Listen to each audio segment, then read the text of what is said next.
It's a very happy day for us.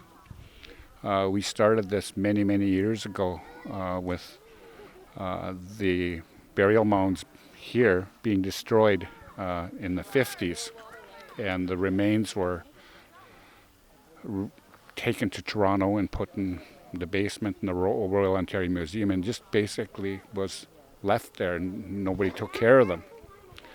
So over the years we've been trying to get them back and work with the museum, and with the change in management of the museum, we were able to develop a real good relationship in the last 3 or 4 years to be able to bring these remains of people home. The process started in 2016 when the Rainy River First Nations reached out to us and began the dialogue about what was going to happen. The official request was made, I believe, in 2017, early 2017. It was approved in the summer of 2017.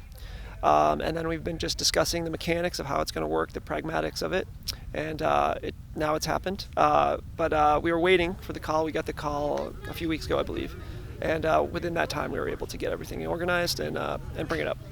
Today's ceremony is basically a community one. We've kept it small by bringing our children to this event, and basically in our own humble way to say you're home now, and to let them be at peace again. And today is a small token of our humble condolences, our amendments to what was done.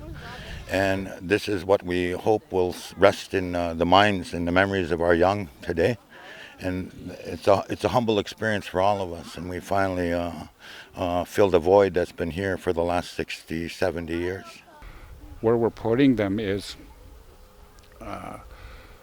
there's a gravel pit just a little ways from here, a couple 100 feet, and some of these remains came from those mounds that the gravel pit destroyed.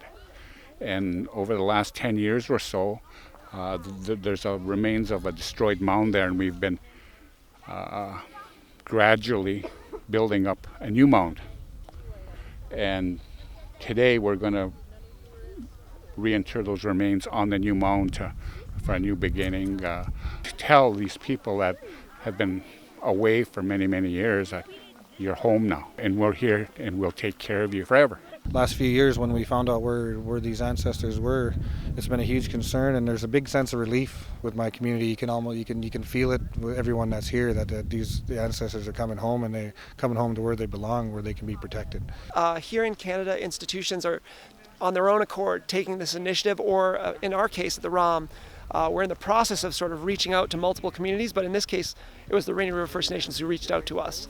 It was a beautiful ceremony, and the kids to some extent probably don't even know what they're doing, but when they sit here, when they're 50 years old, they're going to remember this day as a part of their bringing back those spirits, putting them in the ground where they rightly should have never ever been taken from. It's one of the most significant days in the history of our community. Miigwech.